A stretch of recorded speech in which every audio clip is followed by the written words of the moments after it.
Hello and welcome to June 3rd, 2022. I'm Kurt and this is my daily Good Life meditation. This is a video that I make each and every morning, first thing after I get up, to remind myself of my life objectives and principles and to see how I did applying these to the opportunities and challenges I encountered yesterday and last night, and then to plan for the coming day. First, last night and yesterday. I slept great. I think last night was maybe the best night of sleep I've had in maybe more than a year.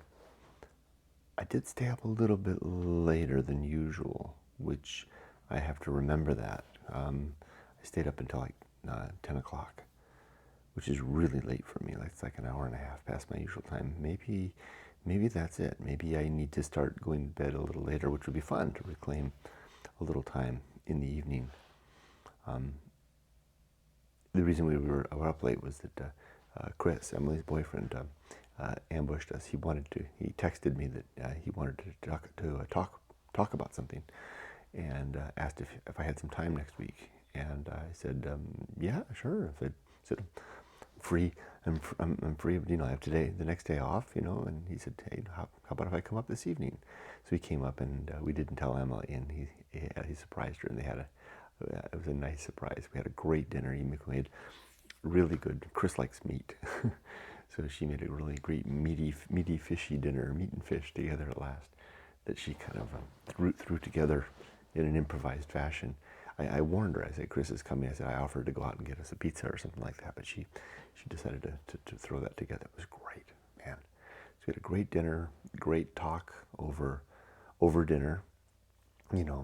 Really fun to talk with, and Emily was involved too, because Chris was, he had some questions about IT and careers in IT, and various opportunities. Apparently, the place where he's doing the internship, they've taken a real liking to him, even though it's only been a week.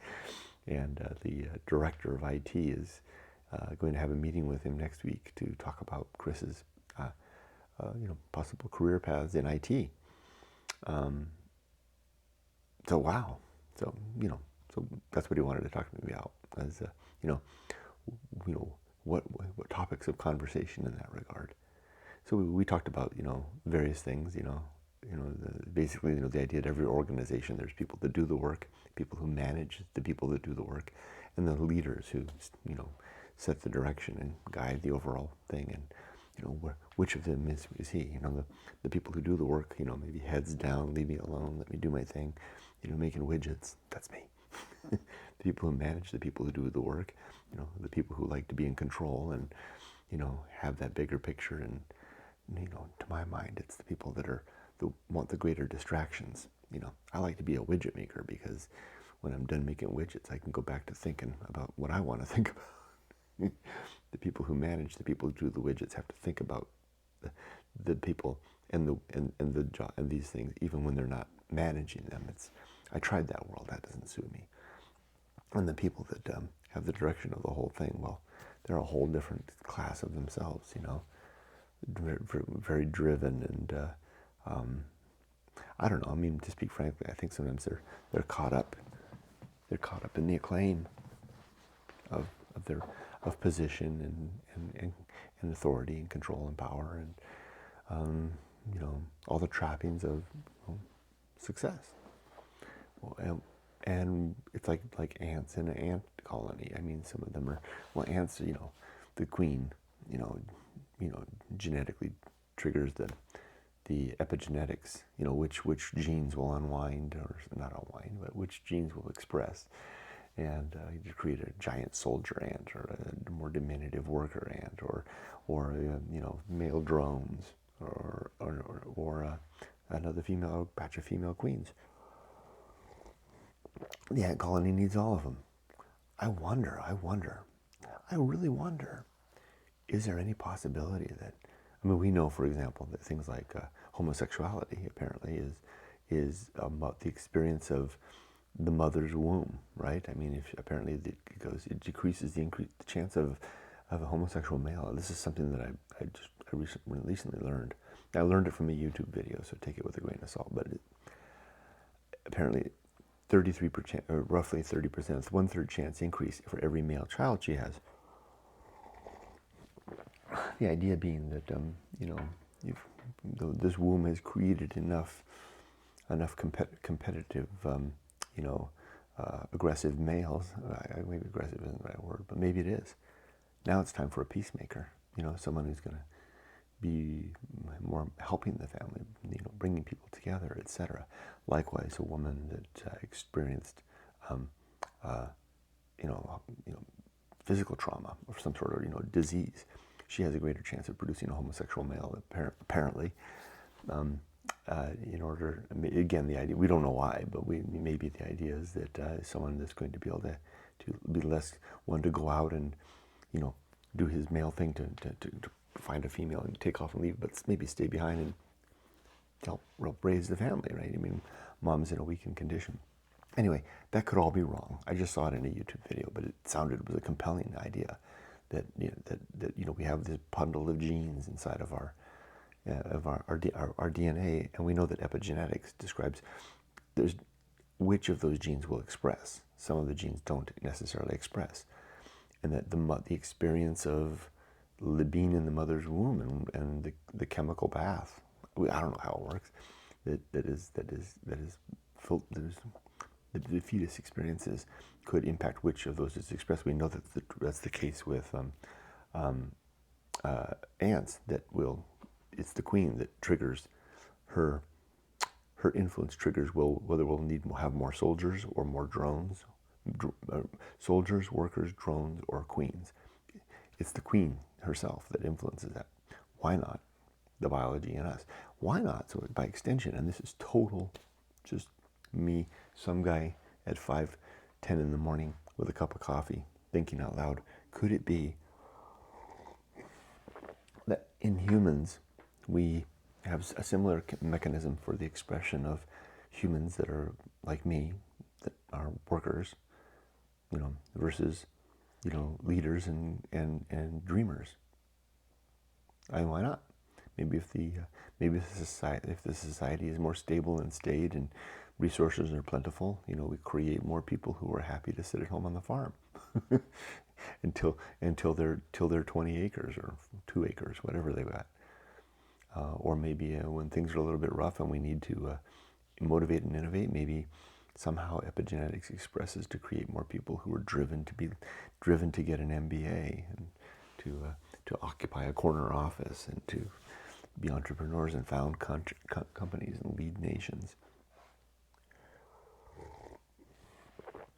So I asked Chris, which of those do you think you are at this? I didn't say this part, but at this young age in your life, are you of the worker? Are you the worker class, the managing class, or the leading class? And he told me the leading class, which I knew was the answer. And I was, he told me before I even had a chance, because I was going to say, I think you're in the leader class. And I'm not just saying that. Yes. Well, I'm saying that because everything I know about the young man demonstrates that. And then we had a really good talk about ways to prepare for potential IT.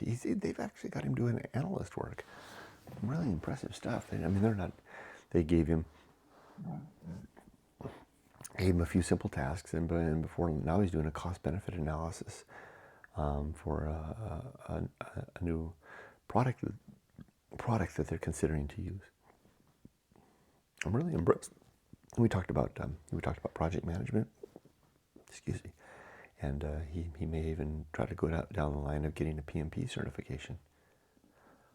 Anyway, he always impresses me. And Emily, along those same lines, we were talking about those as well. But we were really more focused on Chris because this was he's got his opportunity next week with the leader of his organizations. It's a real estate management firm, leader of their IT organization. Interesting. Good for you, Chris. Go, go, go. And Emily seemed to be very excited about the house that I found in the mountains, and she told me that I should buy it. And then as soon as Chris got here, she said, "Tell him about the house." So I told Chris about the house too.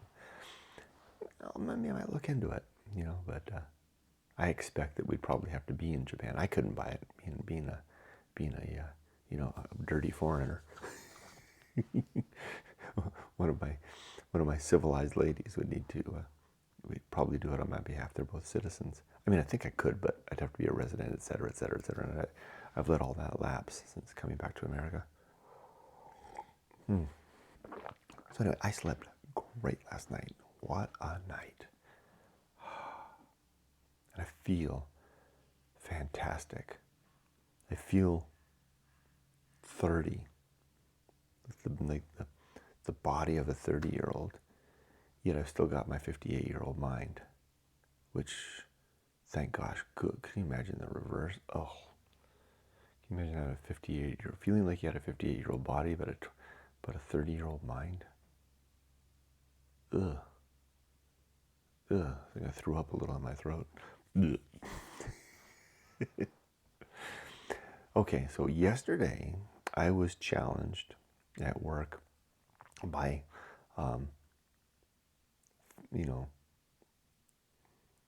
challenged expectations. I won't go into detail because it involves other people, but I will say I discovered I was wrong. Happily wrong.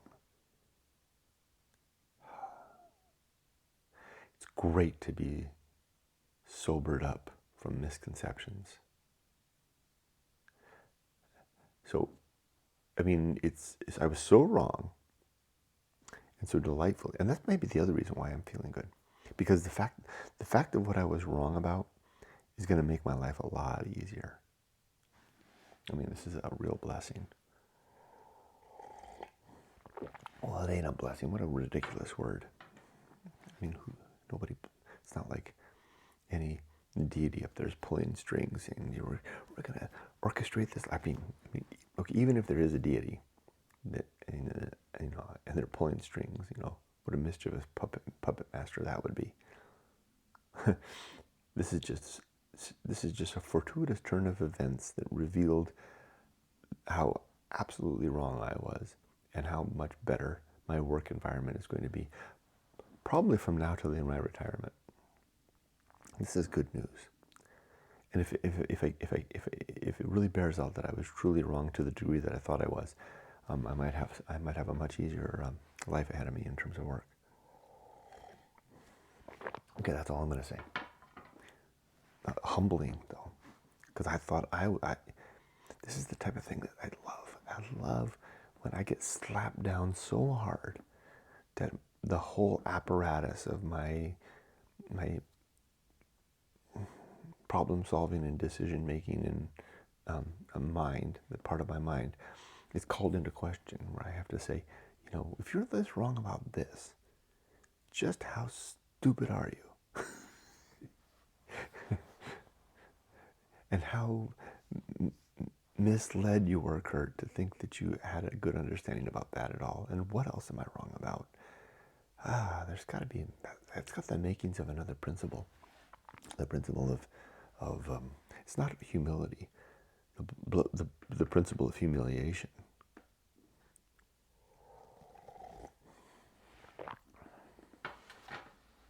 Look at that, the birth of a principle right there and then.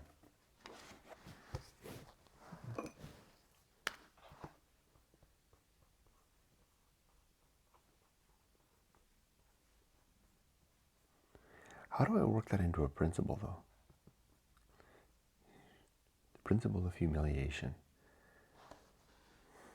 What would the principle of humiliation suggest? We'll take him out of this one. The principle of humiliation. Well, is it a principle, or is it just an artifact? It's a sub-principle, isn't it? It's a sub-principle of reason. Reason currently has 3 sub-principles: honesty, objectivity, and doubt. A reasoned life is a life of honest observation. It's objective in its view, and then doubt it involves fear, skepticism, and It has to accept humiliation, and it has to be ready to accept humiliation. There you go. It's a sub-principle. Sub. So it's a sub-principle. Perfect. I've got the day off today, too. I can work to add that into my books. So, good night. Good day. Great day yesterday. Mind is seemingly, at this moment, fertile and keen. It's going to be a good day. I haven't decided just what I'm going to do today. I've got the day free. I was thinking about taking the motorcycle for a ride. But Chris is here, and so it's nice to hang out and maybe talk to him. Just maybe spend the day reading and walking my dogs, maybe. What a good use of time. Let's do the good life. 7 objectives and 30 principles. The first objective is to be always ready to die. Let me try do it the other way. Okay, I haven't done this for a while. There's a couple of ways I do this. 2 main ways that I do the good life. One is to categorically and then itemize each of them, call out its title, and then describe it. Bam, bam, number 1, number 2, number 3. The second way I do it is a kind of a more free form approach. I've got them all in my head, and I know the order that they go in. Calling them out one by one improves the odds that I won't miss one. But what's more fun, but more challenging, is to weave them together into a narrative, one by one. I mean, I can't jump around, because if I jump around, I'll get lost and miss something for sure. It's kind of a tricky thing to do. It's like being able to ride a unicycle and juggle at the same time. The pins are more likely to fall. But it's fun to do. Let's try it. First, I need a sip. How about a swig, you say?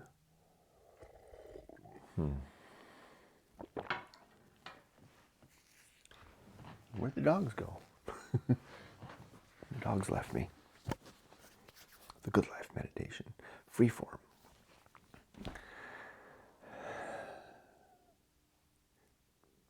To be ready to pass away with few regrets. Having my papers filed away well, where my wife knows where they are.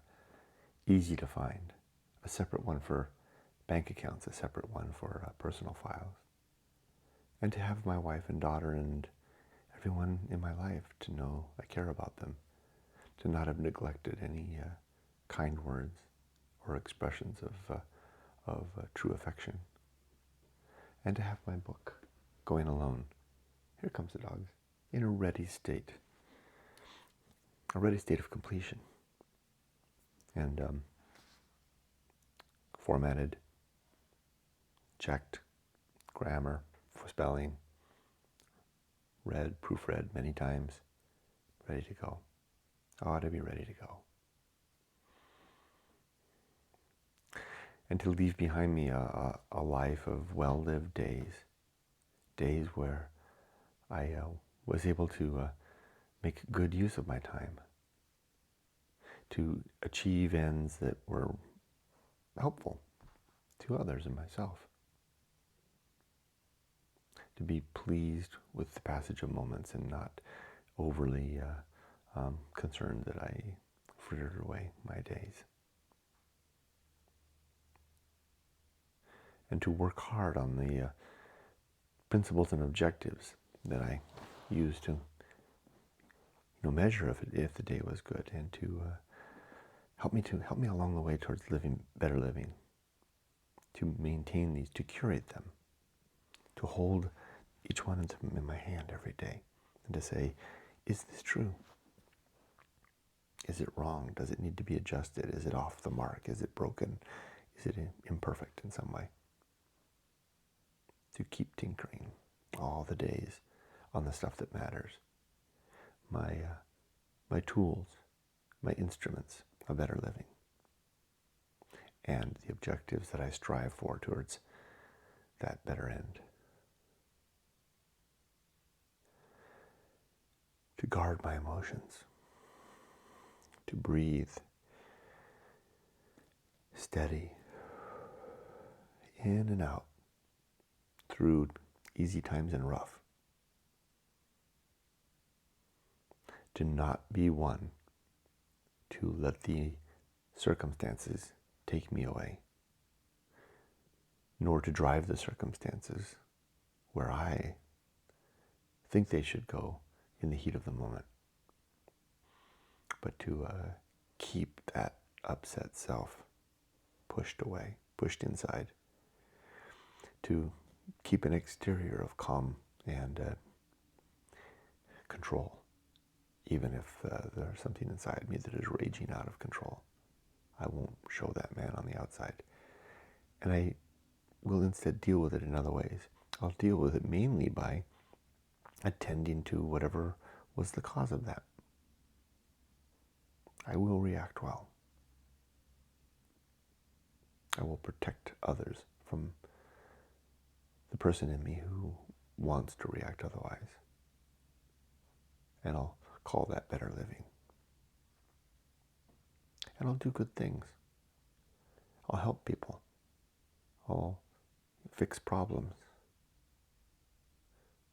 I'll offer a smile. I'll solicit peace and good nature and friendship within the reasonable bounds of my capability, given that I know that I'm the type of person that tends to not be the best friend. I'm not a good friend. I know that. It's one of my limits. And that's okay. You know, I'll do the best I can. But I have to abide my limits. I have to know where the perimeters are and where the frontiers are, and when it's okay to try to trespass beyond. But to really focus my activities more on the opportunities rather than the trespass. And to be always more quiet than loud, more slow than fast, and soft than hard. To know to do just one thing at a time. And to do whatever I do, slowly and carefully and with deliberate action and speech, remembering that these days are they're just fluff and bother. I mean, they're useful fluff and bother because we have to get by, but they're fluff and bother nonetheless. Mountains of distraction.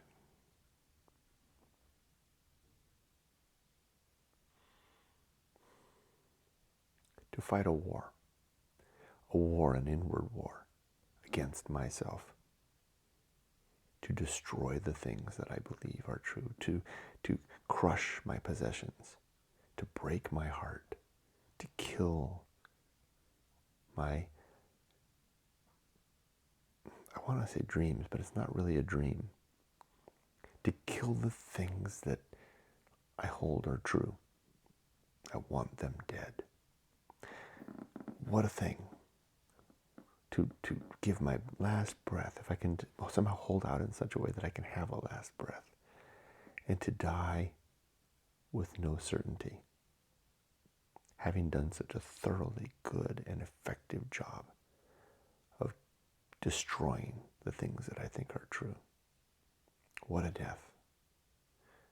A life of reason and honesty and skepticism and what did I call it? Humiliation. A life of one humiliation after another, ably borne. To croak out my last breath saying, I don't know. What a great death. I can only aspire. A boy can dream.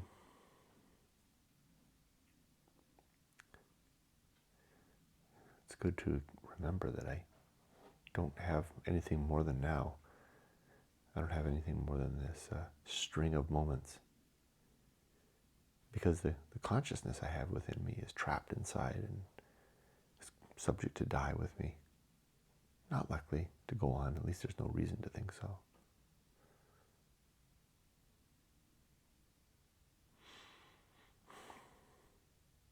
And to work hard on my conceptions of right and wrong and what constitutes good and evil, knowing that I can't inherit these from on high, and that any ideas of morality or ethics that I pick up from others are just someone else's opinion, refined perhaps. Maybe it's a good opinion, but someone else's. I can pick those up, and I have to look at them. I have to apply my aforementioned war to make them my own, so that I have an ethics and morality that has weathered the storm of my internal criticism and begrudgingly become held and accepted, doubtful, scornful, casting a, questioning gaze. I got my eye on you, truth. You evil. I'm looking at you, and I'm questioning.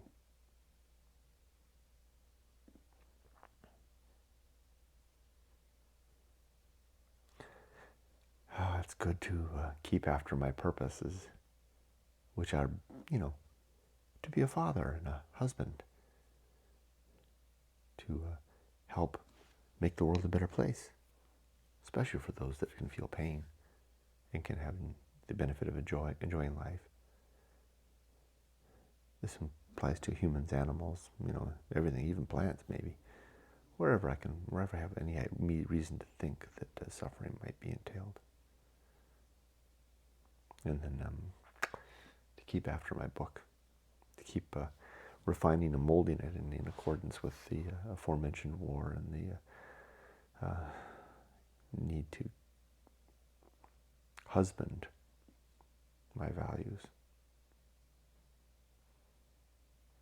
To remember that, everything boils down to atoms and energy, including me. And that everything has a particular nature, including me and you, the people that I work with, my dogs, my place of work, this country where I live, and the fact that all must end.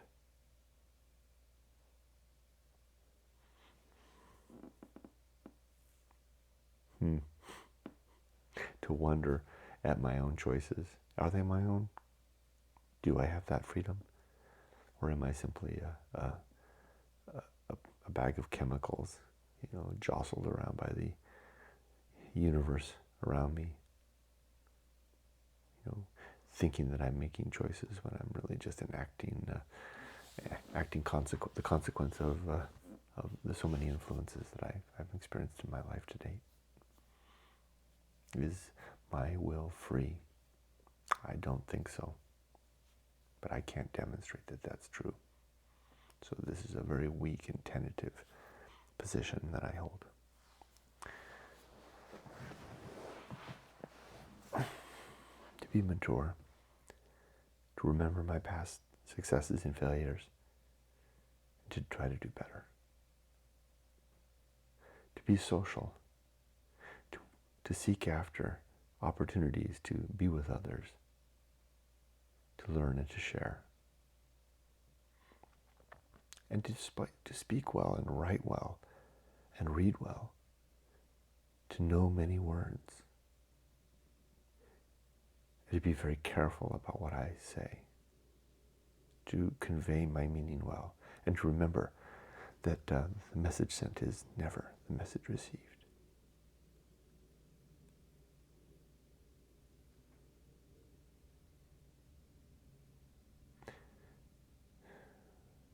To be temperate, to control my consumption,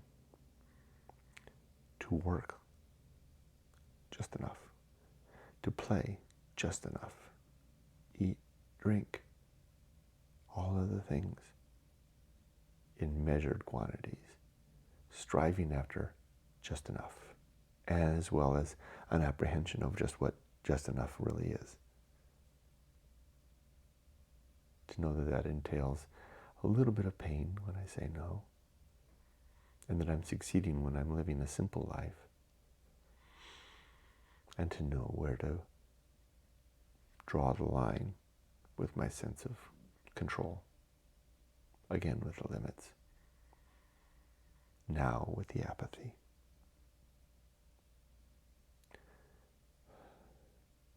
To not cringe or hide my head from the horror that's happening everywhere now. Here in this neighborhood, every other house, maybe every house.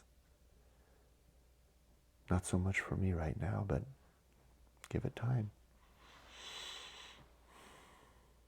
The horror is coming for all of us, if not here already. And I have to bear that fact. I have to hold it.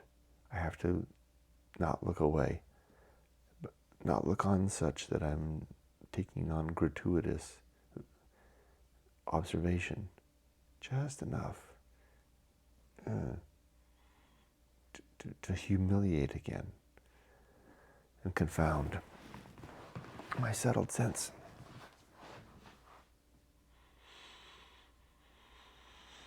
What else to bear? My responsibilities. Bear them well.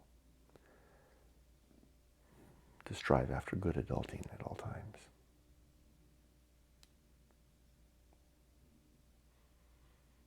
And to not let my emotions escape me in any way other than the way that is a good way to do it. Controlling my expressions, not losing control, not flying off the handle, not using others as an audience in a venue for the venting of emotions. Never to do that. And when others are doing that around me, to be very careful not to swallow that. Be there for them. Offer a tissue if they cry, a hug if they need it. But don't take inside the pain that they're shedding.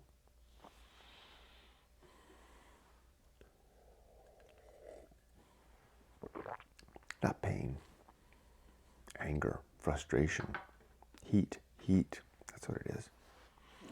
It's the blowing off of the excess steam. Instead, I'm going to find a safer way to release that myself. And for those who do not know how to do that, I won't swallow their waste. But again, like I said, I'll be there for them to the best of my ability.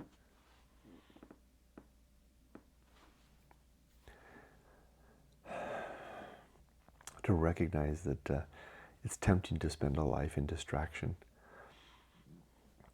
focusing on my work and my family and my problems, my reputation, my legacy, to focus on the lives of others, to oogle and gossip and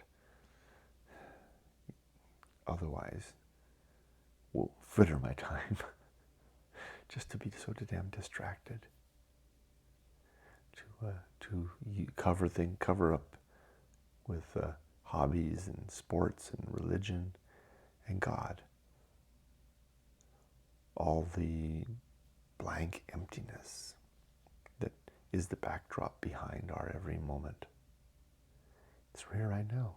I can't see it, but it's just behind these walls. I go out there into the desert.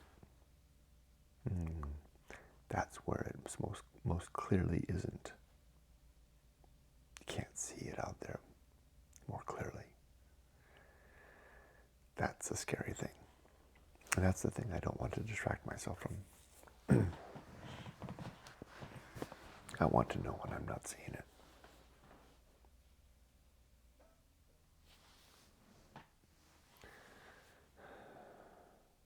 to be content where I am, who I am, and what I'm doing, and to be ready to walk the path of wildness, which is easy to find. It's a course of a stream. It's leaves blown in the wind. It's a beast's track through the brush, and the direction of our first inclination. It's quite easy to step upon the path, but very hard to do.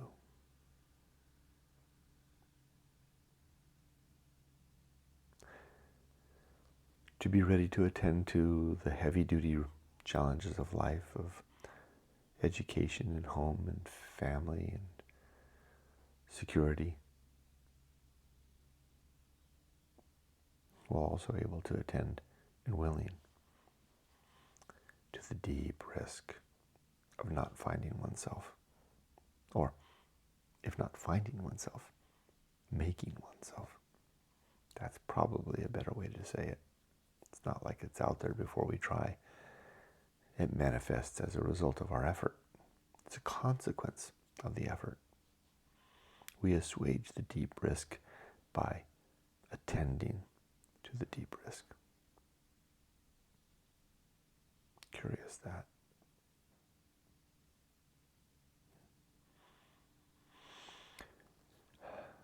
To not lie or believe things that are untrue, or to gossip about others. To remember that when I die, there'll be nothing left of me. I won't live forever in the heaven or some hell. I won't see my loved ones again.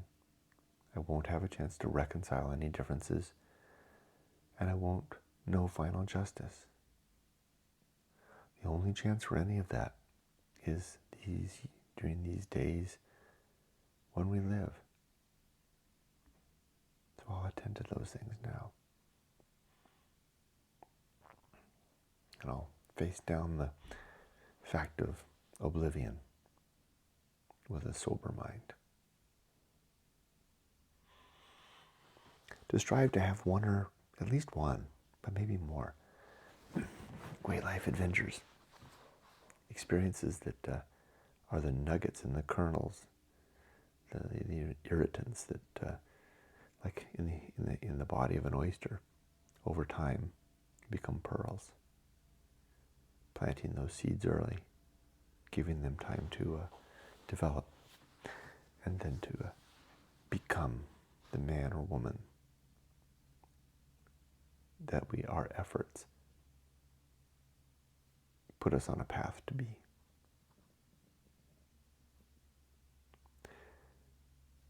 To keep a pen and paper handy at all times, to record whatever words might come in the moment before they pass and the ideas are gone.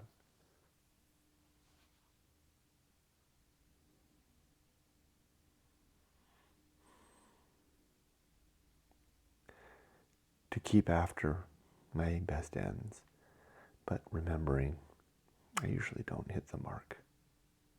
Well, usually a little bit off, and sometimes I miss altogether. But that's to be expected when life's a little bit like a game of darts. Sometimes you get the bullseye.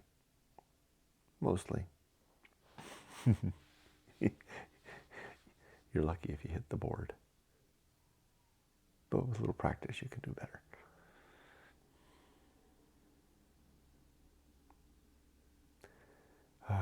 To keep trudging forward. Gosh, I hope I end this day tired and fatigued, and my body is sore and my mind is squeezed. That would be a good day. A climbing day. An uphill day.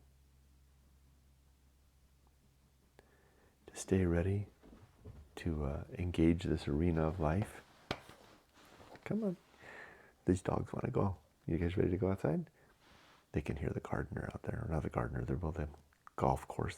They're doing their thing out there. Mowing the green. You want to go tell them what's what, huh? Almost done. To keep these two principles tuned and ready. remind myself of them every day, so I've got them when I need them. I don't have to rummage around around for them. They just appear. Bam, bam, bam. That's how it is if I do this every day. Come here, come here, come here. They just appear. That's how it is. Doing this every day, spending 30 minutes or more talking about this stuff causes these things to simply become part and parcel of my mind. I don't even have to call upon apathy or temperance or the principle of war or skepticism, or even now humiliation, the appreciation of humiliation. They just are there. That's what I have to continue to do, to have these things at the ready. To be wrapping up, to be all right, and even encouraging myself towards less and less. What a great thing it would be to die bereft of possessions, maybe even broke, with my pockets turned out. Nothing left but questions. Again, to die saying, I've got nothing and I don't know. I don't understand. I'm confused. And this is great. I've lived well. What a great way to, what a great death that would be. A boy can dream. Lastly, to have a good life, to have fun, to enjoy the moment of now, to enjoy my little doggies, to also anticipate and look forward to the future, and also to remember the past. Okay, well, that's been my good life meditation. Now it's time to wrap up and go out and take these boys out. Like I said, I don't know exactly what I'm going to do today. Maybe I'll stay the whole day here. Maybe I'll reading, walking the dogs, spending time with my family. But maybe I'll go for a motorcycle ride too. We'll see. What do you think? Do you think Papa should go for a motorcycle ride? I don't know. Okay. Well, have a good day. Be safe, but not too safe. Let's go outside.